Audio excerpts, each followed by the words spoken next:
Amigos, bem-vindos a mais um Buongiorno São Paulo. Nosso podcast hoje é com a série Talentos Inspiradores, em colaboração com os amigos da Bocconi, a Universidade Italiana. E estamos fazendo uma caminhada dentro de São Paulo, né, nessa cidade gigante, para descobrir os talentos da Bocconi que vieram trabalhar aqui e que estão fazendo sucesso. E um desses é o Lorenzo Barbati. Benvenuto, bem-vindo. Grazie Ale, bem-vindo, tudo bem. Obrigado pelo convite, estou muito feliz de estar aqui hoje.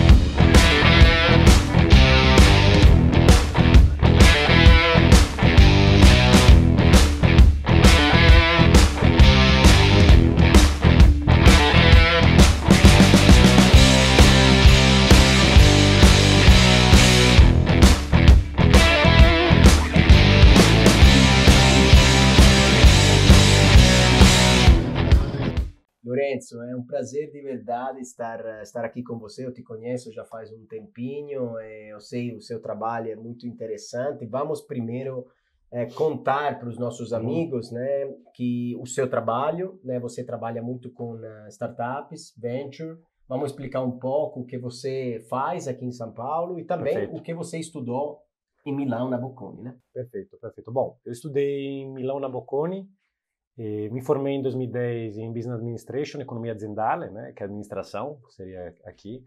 Fiz tanto a parte de graduate e postgraduate, e fiz, na idade, um ano aqui na Fundação Getúlio Vargas, de Exchange Program, durante o período, onde eu conheci o Brasil.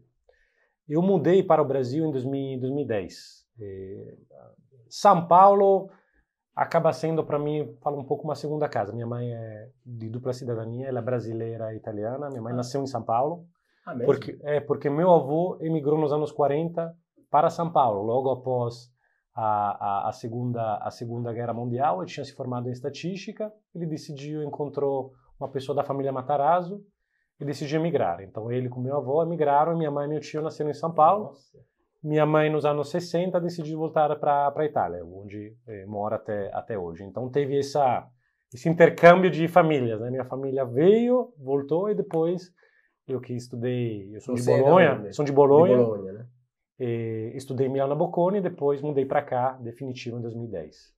Então a sua história é uma história típica italo-brasileira, né? Que nos apaixona muito, porque claramente o nosso podcast fala disso, né? De histórias italo-brasileiras. Hoje estamos focados, né, mais nessa parte de carreiras, mas é importante saber por que São Paulo te chamou de volta, né? Também por uma questão de família, né? Exatamente. Acho que o Brasil é um país que vem nos últimos 50, 80 anos sempre oferecendo muitas oportunidades. É um país de grandes oportunidades, mas ao mesmo tempo, de fato, eu tenho, obviamente sou italiano, né? Minha família toda italiana, emigrou, depois voltou, e isso foi até um dos motivos pelos quais eu decidi, obviamente, estudar na Bocconi. Quando, assim, eu sou de Bolonha, né? Então eu decidi mudar para Milão, porque de fato eu acho que a Bocconi sempre foi vista no contexto italiano, ainda é hoje. Eu falo muito até com as pessoas que estão, né, pessoas mais novas, ainda tem, ele enxerga a Bocconi como excelência na parte de Business Administration, né? Então, nas conversas que até tenho hoje, ainda vista como excelência nesse ramo, né? Foi um dos motivos pelos quais eu acabei até escolhendo a Bocconi quando decidi sair de Bolonha, né? E você teve algumas, tipo, a gente sempre se pergunta se a universidade, né, prepara os estudantes para o mundo do trabalho, né? Você teve, tipo, algumas habilidades que você aprendeu na Bocconi, né? Sim. Que você usa hoje, né? Algumas habilidades ou também ferramentas, pode ser, né? Claro. Eu acho que a bagagem acadêmica que a Bocconi deu em termos de capacidade de aprofundar alguns temas, a qualidade do conteúdo, até se eu comparo, por exemplo, com os conteúdos acadêmicos que tem aqui, né? Eu acabei até participando de alguns cursos, né, aqui no Brasil, de MBA, mas acho que a profundidade acadêmica, a qualidade do ensino é muito boa, é excelente. Acho que desde sempre eu enxergo como a profundidade dos assuntos que você acaba na escola italiana em geral, mas principalmente até na Bocconi, na faculdade, que você acaba mergulhando, aprofundando, é muito superior. Então te dá uma bagagem, aquelas fundamentas muito sólidas.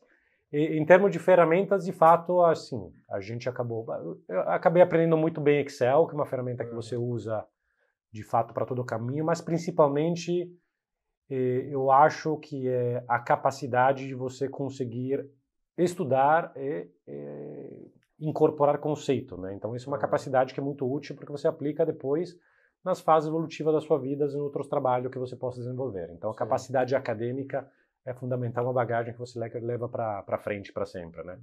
E você acha que, tipo, a gente sabe que na Itália normalmente se estuda muito e é até talvez muito teórico, né? Sim. Muito exagerado às vezes, mas, tipo, é um estudo que você carrega depois com o tempo e vai servir no futuro. Você acha que, em comparação aqui, ele te prepara mais, estudar na Itália, é mais teórico?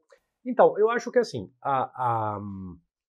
provavelmente não tô tão atualizado no modelo de hoje, na Itália, mas eu enxergo que uma base acadêmica forte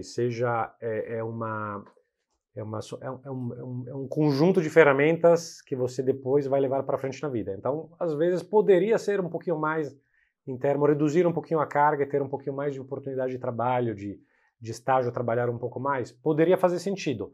Mas acho que a bagagem que você leva na faculdade é muito boa. Então eu enxergo que faça sentido ter uma carga um pouquinho mais robustas, até porque tem algumas áreas, principalmente áreas mais de pesquisas acadêmicas, na parte, por exemplo, de economia, que faz sentido você ter essa carga maior de estudo, né, relacionado ao trabalho, que você tem depois, principalmente hoje, a capacidade depois de recuperar, né? Não são aqueles 2 anos que fazem a diferença, acho, no contexto de longo prazo. E como é e como foi, né? Porque você está aqui há um tempo, né? Como é e como foi o seu trabalho aqui? Ou seja, você foi também investidor, né? Você trabalha nas empresas, mas como investidor, sócio, né? Em várias, você teve várias experiências muito diferentes uma da outra, interessantíssimas, né? Eu queria que você contasse um pouco. Bom, vou contar um pouco do percurso. São 13 anos que moro no Brasil. Eu acabei começando meu percurso profissional em consultoria. Sim. Era uma consultoria chamada Grados, que é uma consultoria de turnaround, de reestruturação, de reorganização principalmente de multinacionais, onde trabalhei durante quase 3 anos. E depois eu decidi empreender. Eu fui do outro lado. Na pergunta que eu me fiz, Ale, foi o seguinte: eu estou no Brasil, eu quero tentar algo que provavelmente na Itália seria um pouquinho mais complexo, né? Que é a questão de poder empreender, de poder ter o próprio negócio. Aí eu acabei montando um negócio que é a Cor di Crema. Eu criei uma rede, uma franqueadoras de sorvete. Isso foi em final de 2012, começo de 2013. E foi um projeto que eu segui durante quase 6 anos. Em paralelo, eu sempre olhei também a parte de investimentos anjos, né, de poder investir. Porque no mesmo momento que eu estava empreendendo, eu achava interessante poder contribuir, tanto em termos de capital intelectual, também capital financeiro, a outros empreendimentos de amigos, conhecidos, o projeto que pudesse fazer sentido. Então eu acabei ajudando, né, alguns projetos de pessoas que eu conhecia, de projeto que para mim era interessante. E fui, durante esse período, fazendo isso informalmente. Em 2019, eu entrei numa startup onde tinha investido como co-founder, chamada Mercado Fresh, que tinha sido comprada pelo Samarché. Onde eu fiquei 2 anos lá. Foi um projeto bem bacana. Eu, na verdade, tinha investido, tinha ajudado no projeto, depois teve essa aquisição. E o fundador, Alexandre, disse, preciso de uma pessoa com seu perfil para me ajudar, né, me ajudar no então negócio. Você entrou no eu entrei. Samarché com o Mercado Fresh, entrei em 2000 como co-founder na parte de CEO, né, de executivo na parte operacional, CEO. Uhum. E fiquei lá 2 anos. E foi aquele momento que, na idade, eu me aproximei do mundo de digital venture, negócios mais digitais, porque eu tinha empreendido no ramo de sorveterias, que é um mundo mais analógico, né, um mundo mais tradicional, e fiz essa transição para um modelo de negócio que tinha uma veia forte no digital, que era a parte de Mercado Fresh, que basicamente era a parte de grocery deliveries, né, entrega da parte do supermercado para o Samarché. E a gente cuidava, além da parte de entregas, né, que envolvia tecnologia, site, de todo o núcleo de inovação e tecnologia dentro do grupo. Em 2021, eu segui um outro projeto, a parte de legal claims, que é compra de processos trabalhistas, que é uma temática bem, que nem fosse uma fintech, que tinha te comentado. E depois, nos últimos 1 ano e meio, eu entrei do outro lado da mesa, na parte de comunidade de investimento anjo, né? Eu fico gerenciando a comunidade de investimento anjo, onde basicamente tem um grupo de investidores que acabam investindo em startup para ajudar e fomentar o crescimento, né? Então, toda essa bagagem que é multidisciplinar, que eu falo, que acabei desenvolvendo, né, é muito útil, porque o fato de poder, hoje em dia, ajudar os empreendedores a investir, já tendo sido empreendedor, é muito mais fácil nesse relacionamento. Com certeza. Porque eu entendo, de fato, as dores, né, que existem. Sim. As dores que existem. Então, no momento que você ajuda com o investimento, mas você já foi empreendedor, você tem clareza um pouco da jornada do empreendedor, que às vezes é uma jornada um pouco solitária, né? Você empreende, às vezes tem aquele momento, né, de estar sozinho, não saber. Então, é bem bacana, eu gosto. Eu acho que, enfim... Você conheceu todas as fases, então? Tipo, a fase que você falou, né? A fase solitária, que você tá... Tipo, com a ideia que você acha que é a ideia melhor do mundo, Sim. mas não está fazendo a grana, não está vendendo, porque ainda é um piloto, ainda é. E depois você tem a fase que você começou a vender, começou a contratar e começa a girar, né? Geralmente na comunidade de investimento anjo, onde estou hoje, chama G-Angels, a gente entra na fase onde a gente chama que tem um MVP, um produto... o MVP já validado, um PMF com um Product Market Fit um pouquinho já redondo. Basicamente, você tem o quê? Um cliente, um grupo de clientes já bem definido que tem uma dor que você consegue resolver com um produto que tenha algum tipo de viabilidade econômica. Tem uma dor, uma dificuldade, alguém disposto a pagar alguma coisa para esse problema, para essa solução. Porque muitas vezes o grande desafio que existe é que nas nossas cabeças, eu vejo isso muito no empreendedor, eu já tive isso, né? A gente enxerga uma dor, mas de fato existe essa dor de forma escalável para o mercado, né? Para que você tenha um volume massivo de pessoas dispostas a pagar, então vai ter um mercado atingível grande para fazer isso. Então, a gente entra naquele momentinho onde a gente enxerga que quando injetar esses recursos, vai tracionar e vai crescer, né? O cara já tem, digamos, uma prova que ele está conseguindo solucionar, que o cliente está disposto a pagar, né?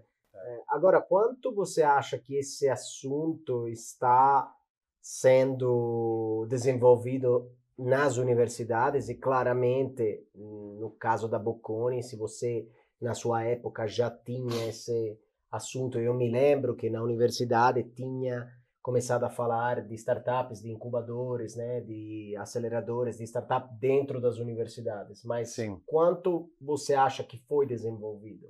Você já viu isso na Bocconi? Na época que eu estudei lá, que foi de 2006 a 2010, o assunto tecnologia, startup em geral, era ainda um assunto bem pouco batido, era um assunto muito de nicho. A pessoa que saía da faculdade, principalmente, buscava o quê? O banco de investimento, investment bank e consultoria. Se você pega hoje as trilhas das carreiras mais desejadas, eu acho ainda na Bocconi, não estão tão atualizados, hoje toda a trilha baseada no empreendedorismo, venture capital, algo relacionado ao empreendedorismo é muito buscado pelas novas gerações. Então, aquelas carreiras mais tradicionais de consultoria, banco de investimento, eu acho que está mudando um pouco o desenho. Eu enxergo hoje que no contexto italiano e brasileiro também estão tendo muitas iniciativas positivas. Tem um contexto macro, Ale, hoje de fato de instabilidade geopolítica, subida de taxa de juros, que complica um pouco a movimentação e liquidez de grandes recursos. Porém, em termos operacionais, tem muitos atores do ecossistema que estão se mexendo. Eu vejo tanto na Itália quanto no Brasil. Eu fui de recente na Itália em maio e participei de alguns eventos, eu tive algumas conversas com um grupo de investidores anjos, então vejo até na geração italiana, que é uma geração um pouquinho, com a idade média um pouquinho maior, então que teria que ter uma propensão menor, às vezes com tecnologia, estou vendo um certo tipo de impulso, né? Estava vendo outro dia, por exemplo, Benetton que criou um hub de inovação em Milão, não sei se você viu, uma coisa bem interessante para fazer investimento no fundo. Então acho que está tendo, apesar do cenário geopolítico de instabilidade, que acho que obviamente impacta na fluidez de recursos, está tendo um movimento geral de todos os atores do ecossistema, corporações, fundos, estruturas educacionais, está tendo um momento de integração e de trabalho em conjunto muito positivo, né? Agora, nesse mercado, Lorenzo, eu penso, vamos fazer um exemplo, uma simulação, vai. Sim. Eu sou um estudante, né, que está pensando de estudar na Itália, na Bocconi, vou fazer um curso qualquer, né, não sei agora exatamente, mas vou fazer. A minha ideia, né, de me formar na Itália, né, em Milão, para depois, de repente, posso ficar ou também voltar para o mercado brasileiro. Você acha que é uma coisa interessante nesse nicho de inovação, startups? Porque o mercado brasileiro é bem dinâmico. O que eu acho de particularmente interessante, você tem duas alavancas, acho, os principais de uma pessoa que do Brasil vai para a Itália. A primeira, você tem uma expertise de alguns segmentos, setores na Itália, na parte de inovação, que tem um diferencial comparado ao Brasil. Isso, sem dúvida, por exemplo, a gente pode falar da parte de mecânica, a gente pode falar da parte de modas. Então, você tem alguns hubs que funcionam de forma diferencial, tanto comparado ao Brasil, quanto comparado ao mundo em geral. Primeiro ponto. Segundo ponto, vantagem, sem dúvida, muito clara, principalmente uma cidade como Milão, você tem acesso a interagir com o mercado de trabalho europeu. Exato. E isso, sem dúvida, faz toda a diferença para você ganhar uma bagagem de você estar num ambiente de trabalho europeu multicultural, onde você tem culturas de fato diferentes. Tem uma cultura de bloco mais anglo-saxon, cultura mais latina, mas também com suas diferenças, então isso ajuda muito. Terceiro ponto é uma porta de acesso a uma mobilidade europeia, né? Eventualmente você, até para ser deslocado em outras capitais europeias com uma certa facilidade, coisa que no mercado brasileiro, que é um mercado continental, um mercado que por muitas coisas, por muitos fatores, fica separado. No Brasil, ao final das contas, você tem muito, a gente tem muito aqui uma primeira estratégia que é atacar o mercado brasileiro. Segunda estratégia, mercado pan-americano, mercado com a mesma língua. Terceira estratégia, mercado geralmente americano, estadunidense, e da quarta vai para o mercado brasileiro. Então, geralmente, esse é o playbook. Agora, é muito interessante você ver como roda o mercado europeu, porque tem muitos segmentos e setores, às vezes, que está até em fases mais avançadas, com mais concorrência. Então, sem dúvida, é uma bagagem que depois pode ter sido trazida de volta. Então, gostaria também de acrescentar uma coisa, Lorenzo, que às vezes para os brasileiros não é tão claro. Porque não por falta deles, né? Mas porque realmente não tem uma noção, não tem um conhecimento do mercado, né? Quando a gente fala de Europa, aqui muitas vezes tem a piada, né? A piada que fala que Espanha, Portugal, Itália é Europa de série B, né? Ou que é uma Europa diferente da França, Alemanha e os países do norte. Bom, vamos lembrar, gente, que a Itália é o segundo país depois da Alemanha, com mais empresas no ramo da manufatura, né? Em português seria, não lembro exatamente a palavra, mas seria empresas que produzem... Da produção. Técnica de soluções tecnológicas de qualquer tipo. E a cadeia, né, a supply chain dessa produção, por exemplo, a alemã, está estritamente ligada com o centro-norte da Itália, especialmente o norte, né? Mas também o centro-norte. Ou seja, a Itália produz uma boa fatia de soluções técnicas, de peças, por exemplo, no ramo automotivo e outras, indústria de precisão, indústria de despoeiramento, por exemplo, de tecnologias que limpam o ar, que limpam as usinas, as fábricas, produzem essas peças que vão se juntar, né, na cadeia alemã ou outras, né? Ou também vice-versa, né? Mas então isso é muito importante. É muito importante por quê? Porque você tem tantíssimas possibilidades para você trabalhar, nesse caso, não em startups, então, pequenas e médias empresas ou grandes empresas, né? Sim, sem dúvida. Tem de tudo. Tanto que aqui no Brasil tem 1.000 empresas italianas presentes aqui de toda natureza, né? Tem a Com grande certeza. e a pequena. E 600 estão aqui em São Paulo. Com certeza. Então, tem muita opção. Então veja como estudar em um lugar que você compreende a filosofia da empresa italiana, a filosofia de fazer negócios à italiana, te proporciona. Sem dúvida. Eu acredito também, por exemplo, a Milão, uma cidade, eu até, assim, eu comecei em Bolonha, com uma cidade, acho que chegou no primeiro lugar, qualidade de vida excelente, uma cidade mais estática, mais tradicional. Alguns anos chegou, né? Cidade com faculdade muito boa, com indústrias boas, mas cidade menor, né? Não é cidade dinâmica, não é cidade de fermento, de movimento. Depois mudei para Milão, que é uma cidade que sempre foi à frente no contexto italiano, no que tange a inovação, a tecnologia, a geração de negócios, serviços, sempre foi um passo para frente. Depois mudei para São Paulo, que sem dúvida é a cidade líder, né, da América Latina, do Brasil, nesse quesito. Mas a vantagem que tem Milão é que é uma cidade que te permite circular com mais facilidade comparado a São Paulo, que é uma megalópole, onde, devido a diferentes fatores, questão de distância, segurança, você acaba muito mais ficando fechado em alguns redes, né, de relacionamentos menores, comparado à transversalidade que você teria em Milão, de ficar circulando, andando, conhecendo, o grupo é um pouquinho mais fácil nesse lado. Exatamente pela estrutura que são as cidades europeias, que são mais fáceis. Então, acho que para uma pessoa que vem do Brasil em geral, essa horizontalidade de tipologias de pessoas que você vai conhecer em diferente contexto, acho que ajuda, facilita, e sem descartar a questão do networking, né? Você acaba montando um networking europeu. Então, acho que numa idade que você está construindo o seu acervo, né? Sua rede de relacionamento, é muito interessante ter isso.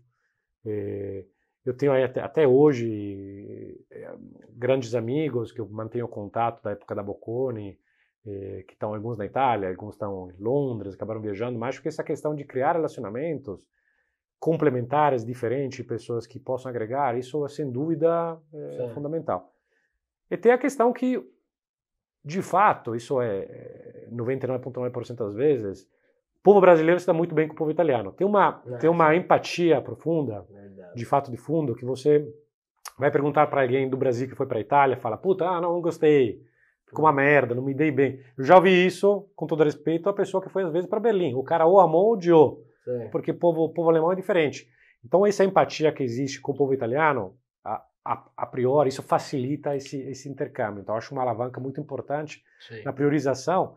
É uma coisa que, por exemplo, você escuta às vezes alguns brasileiros com a França, falar, me dei bem mais ou menos. Com o italiano eu nunca ouvi, não sei se é por mim, né, mas em geral eu nunca vi ninguém reclamar. Acho que existe, de fato, entre as duas culturas, agora, uma baita liga, né, empatia, de fato, profunda. Isso a gente até se desdobra isso no desenvolvimento do país, do Brasil, que tem uma influência italiana gigante, né?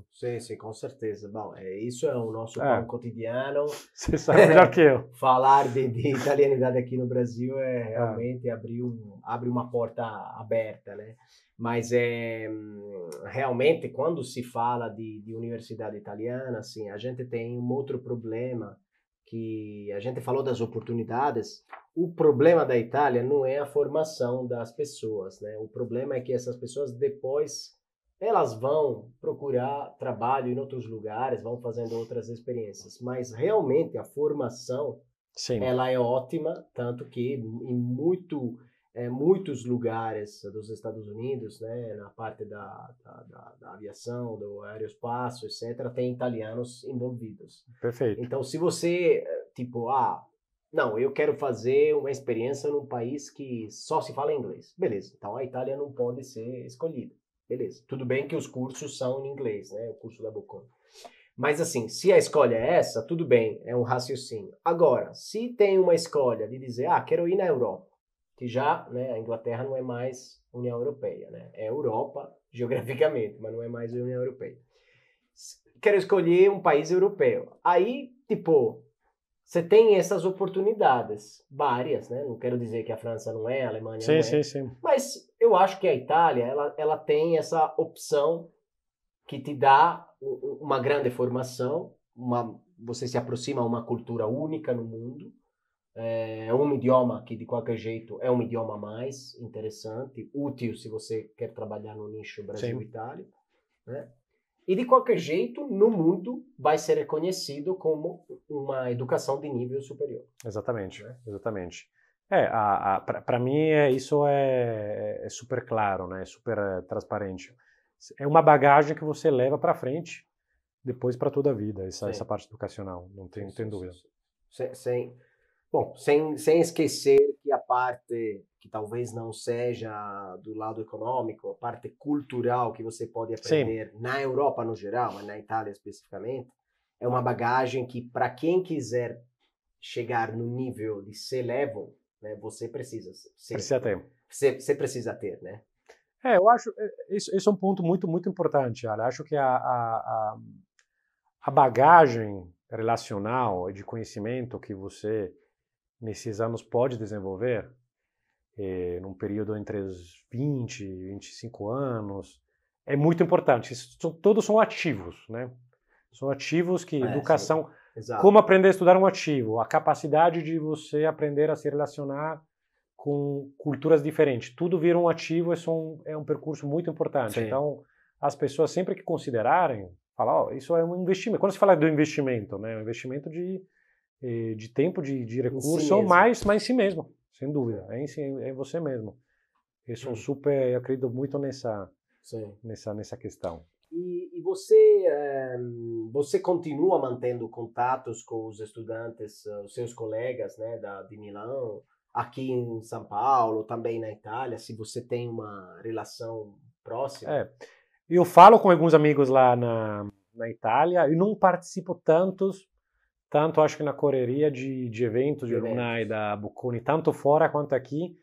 No começo, teve uma onda muito grande de bocconiani em 2012 e 2013, que foi a época que o Brasil estava crescendo muito, então eu acho que estava um volume muito grande, era mais fácil, a gente organizou alguns eventos, tinha um movimento maior. Ao longo dos anos a gente acabou um pouco perdendo, mas até seria uma boa ideia tentar, de vez em quando, cada 3, 4 meses, tentar dar uma reaquecida, chamar as pessoas. Eu acho que acabou um pouco, provavelmente, tendo um fluxo migratório de algumas pessoas que voltaram, né? Sim. Voltaram para a Europa. Mas seria bom fazer isso, e principalmente porque eu acho que facilita muito o evento ao vivo. O evento remoto é mais difícil para criar aquele engajamento, né? Sim, então, eu poderia até participar de um evento, entrando online do evento do alumni da Bocconi fora, mas acaba não engajando. Ao vivo, olho no olho, o aperto de mão, outra coisa. Então, de fato, seria interessante a gente retomar aqui organizar, acho que é uma coisa boa. Vai ter evento ao vivo relacionado à Bocconi aqui em São Paulo. Tem já, porque tem o grupo de alumni, né, que fica aqui em São Paulo, tem a chapter leader Renata Fontana, então, assim, é claro que... eu também preciso participar mais, que é uma coisa boa. Mas vai ter eventos mesmo aqui na cidade, e porque também eu acho que depois do evento você consegue trocar cartãozinho, né? Você consegue, coisa que online você não faz. Assim, você pode fazer, mas a maioria dos casos o cara desliga e tchau, né? Eu acho que tem um pouco essa questão de trocar cartãozinho, mas, por exemplo, né, tava um evento ontem startup, inovação, chama Case, né? Sim. Eu acho que a reunião online é sempre muito funcional, ou seja, você tem um objetivo muito claro. Sim. O maior trabalho de construção, de criação também de relacionamento, se não tiver algo muito bem definido, é muito mais fácil ao vivo. Aí você constrói relacionamento ao vivo. É muito difícil fazer um trabalho de construção de relacionamento, de construção de projeto de forma remota. Pode fazer se tiver necessidade? Pode. Mas, de fato, para lapidar, consolidar, tem que ser ao vivo, é muito mais fácil. E funciona muito melhor. Concordo. Por isso sempre, assim, quando a gente se encontra, vamos tomar um café, porque vamos fazer um call não é a mesma coisa. Pode falar? Pode. Mas o café, acho que as ideias, os projetos fluem de forma melhor. Sim. Eu concordo. Eu sou muito de fazer esses bate-papos pessoais. Talvez perca, às vezes, um pouco mais de tempo, mas eles, dependendo com quem você faz, eles merecem. Mas até tem um desafio, acho, geracional. Eu tenho algumas pessoas que trabalham comigo que são bem novas, né? 20 e poucos anos, que preferem, de fato, o remoto. Mas eles mesmos percebem que, apesar de, obviamente, ele preferir toda uma forma híbrida, trabalho remoto, eles são tem muita mais facilidade nos instrumentos online. Eles mesmos percebem que a qualidade da interação ao vivo para processo de criação, de inovação, é muito melhor. Ele mesmo percebe, por isso eu tento puxar isso bastante. Uma ferramenta que com certeza acho que os boomers têm que nos ensinar, né? Ou que a gente tem que aprender, mas eu aprendi, eu tenho bem claro isso, é que e-mail e WhatsApp não resolve. Não resolve. Ou seja, resolve uma coisa. A que hora a gente se encontra? 15h30. Tudo bem. Um relatório, você vai ver um PDF, um anexo, um Excel, beleza. Agora, o que resolve uma ligação para escutar, como o cara tá, o que ele... Por que isso não pode ser feito? Me explica. Por quê? Esse é um negócio que...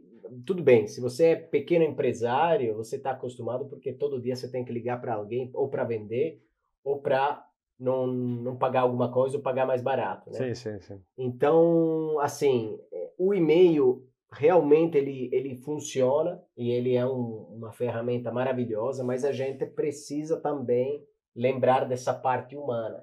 É uma coisa muito interessante, porque isso que você fala, quando a gente analisa startup, né, é uma coisa que veio meio acontecendo ao longo da jornada, você olha muito, geralmente, negócio, ferramenta, qualidade do time, enfim, principalmente você olha a solução possa atingir um volume muito grande, que seja muito escalável.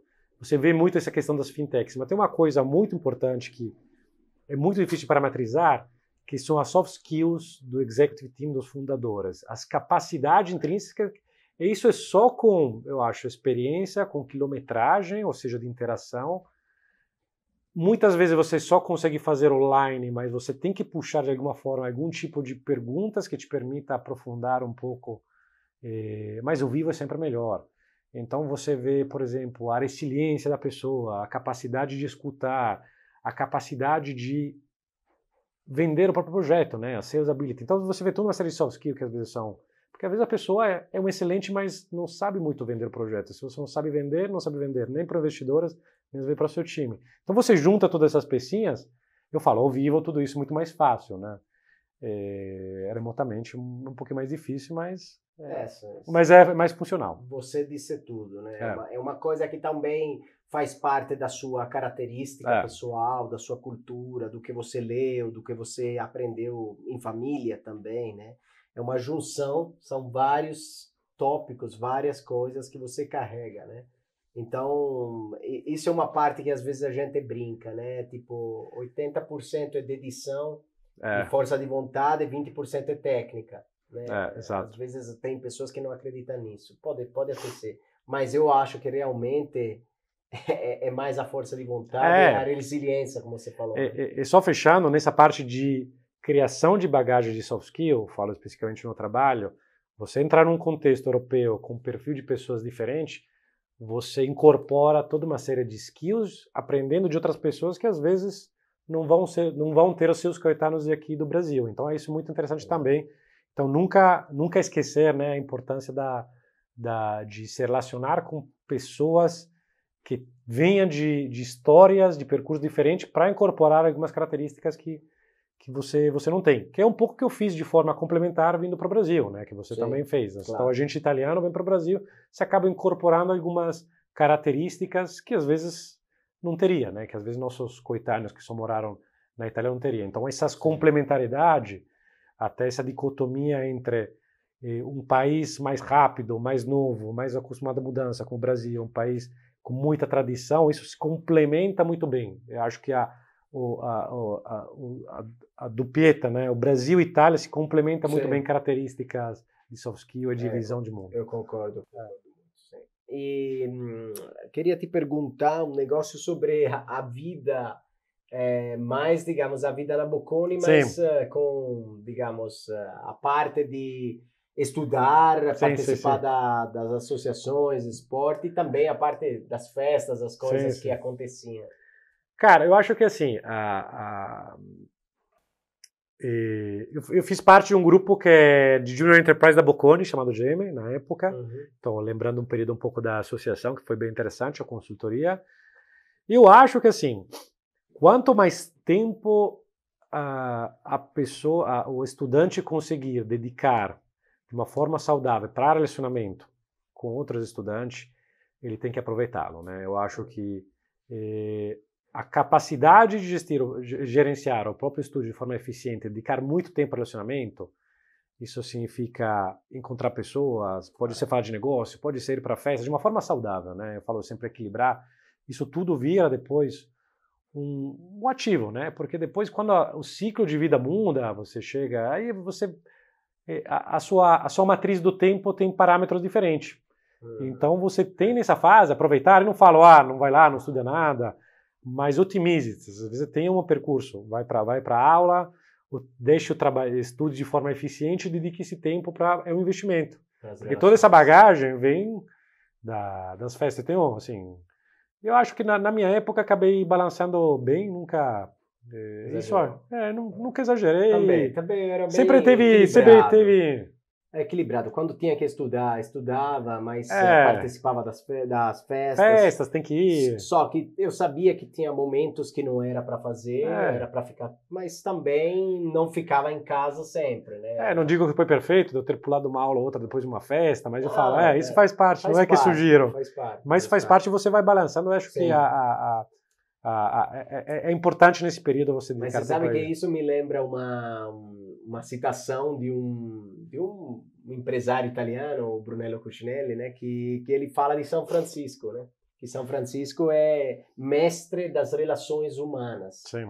Então, mestre das relações humanas é o que você estava falando, ou seja, né, o cara não se dedica 100% ao estudo. Ele se dedica a entender o que essa pessoa faz, o que essa pessoa quer, o que essa pessoa tem na cabeça. Porque assim você entende também o porquê uma pessoa chega num nível e uma outra chega no outro, né? Eu acho que até a gente vem de uma história onde você fala, você tem que trabalhar muito, né? Trabalhar muitas horas. Geralmente a gente vem mesmo pela cultura que é mais do período do Fordismo, tipo, de indústria, tipo, mais você trabalha, mais você vai ter sucesso na vida. Eu acho que a história é um pouquinho no meio. Você tem que se dedicar, mas você tem que aprender a ser eficiente para tentar automatizar ao máximo as funções que você consiga automatizar e dedicar tempo para novos investimentos do seu conhecimento, de seus trabalhos. Então, de forma contínua, quanto mais você conseguir ser eficiente nos seus processos, isso não significa ser preguiçoso, em vez de você dedicar 10 horas fazendo o mesmo trabalho, às vezes você consegue otimizar essas 10 horas, fazer esse processo em 7, esses 3, e investir numa atividade. Isso acontece muito principalmente quando você é empreendedor, tem que lançar. Óbvio que tem cargos, às vezes, mais estruturados. Mas as empresas estão criando aquele que são chamado de núcleo de inovação aberta, corporate venture capital, que são todas aquelas áreas de inovação, onde sempre tem espaço para inovação. Então, quem está olhando mais esse lado de criação, de inovação, que às vezes pode ser até uma vertical muito interessante, acho que tem um pouquinho esse mindset sempre de conseguir ter tempo para criar, para produzir coisas novas, né? E para quem começa agora, Lorenzo, que quer iniciar uma carreira, qual conselho você daria? Eu acho que assim, né? estudante. Estudante. Eu acho que assim, hoje a gente fala que tem muitos aqueles profissionais T-shaped, né, que tem competência horizontalizadas, que você tem que ter uma bagagem em diferentes áreas, por exemplo, administração, que é um pouco de marketing, saber um pouco de tecnologia, saber um pouquinho de programação, então ter umas competências transversais.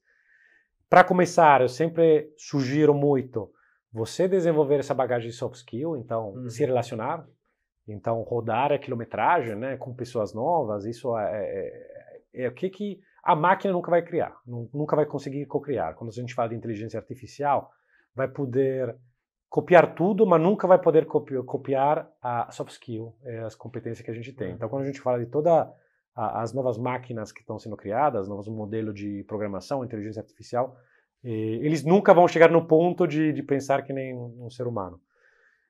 E assim, eu acho que a área de inovação, tecnologia é uma área que seja muito interessante. É uma área que vem crescendo, cada um tem que olhar algumas verticais que gostem mais, né? Mas sem dúvida é uma área que dá muito estímulo. E também eu acho que outro tema relevante, que acho que vem mudando um pouco, sempre sobre a questão de carreira, pensar que hoje os ciclos de carreira são mais curtos, né?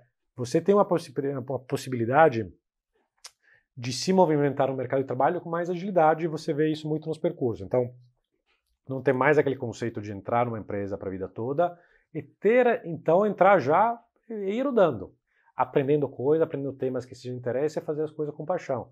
Você vai circulando e aprendendo os temas que são mais relevantes e mais interessantes para você. Basicamente é isso. Sim, sim. Sem muito medo, ir se jogando, né? Isso é uma coisa que eu acho que aprendi muito aqui também, é ir fazendo. Isso começa com o primeiro passo. Vai, faz, sem medo, sem pensar muito, vai ganhando bagagem, né? Depois tem que tentar, tem que fazer, botar na prática. Bota na prática e vai fazendo. Porque senão vai demorar mais para chegar em uma coisa prática. Talvez isso é um problema que a gente tinha, talvez na Itália, em algumas questões mais teóricas, mas acho que está mudando. Né? Eu acho que a pessoa tem que tentar fazer algo que algumas áreas, empresas, setores que ela goste, que ela tenha paixão. Sempre fazer algo que você consiga fazer com paixão e fazer bem para se diferenciar. Né? Então, eu acho que, às vezes, falar, eu preciso ser advogado porque meu pai era. Tudo bem, às vezes tem outra carreira, então tentar seguir. Hoje, né, só os advogados fazem milhares de coisas que os advogados não faziam 30 anos atrás. Aí você pega tipo a Bocconi, né, de fato você tem muitas verticais, mais a parte de relações internacionais, mais a parte de ciência políticas, mais a parte de marketing, mais uma parte de inovação. Então tentar ver qual a trilha a pessoa mais se encaixa, e depois vai abrindo. E Lorenzo, o seu momento saudade mesmo da sua estadia em Milão, qual é? Você lembra? Meu momento de saudade aqui ou quando vou para lá? Não, o seu momento de saudade que você lembra de lá. É todo domingo quando assisto futebol. É o Milan, quando assisto futebol, o Milan domingo, aí me dá saudade Você ia lá? Você ia assistir Champions League, futebol. Com a turma da Bocconi? Turma Bocconi, amigos. Eu ia assistir muito Champions League. Acho que o futebol acaba sempre trazendo essa conexão com rotina, sabe? Às vezes você vê um vídeo, uma coisa, mas acho que a rotina do futebol... Você fazia esporte também na Bocconi, não? Eu jogava futebol lá. Fazia, no time da Bocconi? Joguei no time da Bocconi, goleiro, society, mas acho que essa conexão, porque é mais a rotina, né? Eu vejo todo domingo futebol e me lembra e sente saudade, porque futebol é uma coisa muito profunda, né? Muito emocional. Aí é a coisa que pega mais. Aí tinha outras coisas, tudo bem, ele se lembra daquela festa, daquele passeio, mas são coisas mais pontuais. É interessante também o lado esportivo. Né? O lado do futebol, lembrar de ir assistir o Milan, acho que é uma coisa que você tem dificuldade de co-criar, né? Eu vou assistir a Palmeiras com a família da minha esposa, é legal, mas óbvio que não é a mesma coisa, né? É que nem para você a Fiorentina. Claro, exatamente. Bom, Lorenzo, obrigado pela sua história, muito interessante o seu ponto de vista, eu acho que vale muito a pena pegar as suas palavras e refletir, porque você deu bastante informação, né, para os nossos amigos. Agradeço a vocês também que nos acompanham, se inscrevam no canal do Buongiorno São Paulo, a nossa série Talentos Inspiradores vai sempre sair aqui com a parceria com a Bocconi Knowledge That Matters e agradecemos mais uma vez o Lorenzo. Grazie. Grazie. Obrigado, até a próxima.